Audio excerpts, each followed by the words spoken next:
happy and lucky that we are here and we can present Baron Munchausen's story to you. Barone, jsou na měsíci zamilovaní. And I'd like to tell you a short story that sounds a bit like a fairy tale.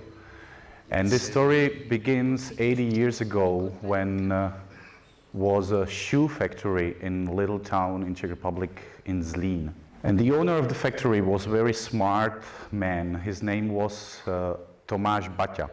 And he built a film studio to make promotional films and short films to help to sell the shoes.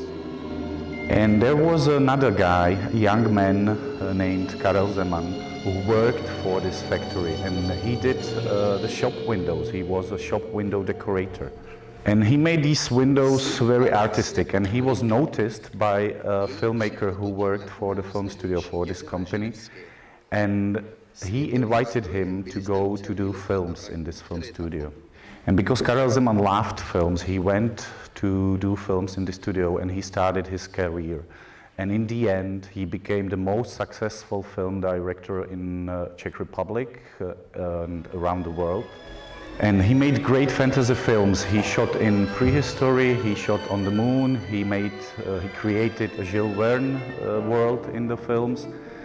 And I have to say that I've been in love with these films since my childhood, and I'm so lucky that I met his daughter, and together with two of my friends, we built a museum dedicated to Karel Zeman in Prague, in Czech Republic.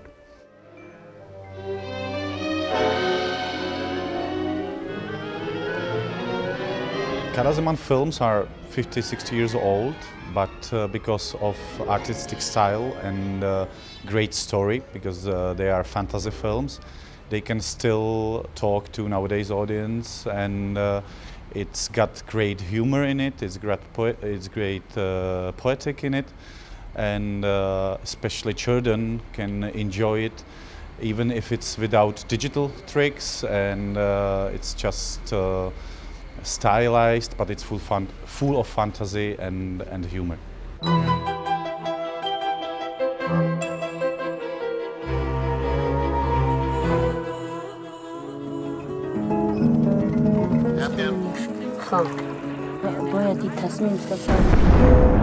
I'm the first assistant of the director Peter Lepu, and we made a film in Afghanistan. It was like a hybrid film between documentary and fiction.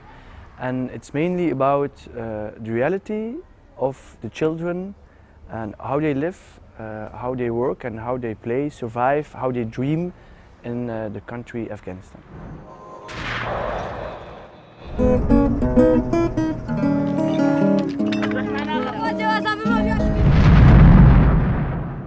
So they created like kind of an economy to survive by recyclage. So they were bringing, for example, food and electronics to US Army, and in return they get like empty brass, copper, and they were trading like with empty anti-tank mines and explosions just to make money out of it. These children are between 8 and 14, but it's not the same like children in Europe, for example, or in the Western world. Because the life expectancy in Afghanistan is only 45 years old, so when you are 15, you're already kind of an adult. For us, it's really far away from our reality, that you are raised and born so like an adult. Childhood doesn't exist like it exists here. So a lot of people in the beginning are like, yeah, whoa, this is really a different world and hard and this and that.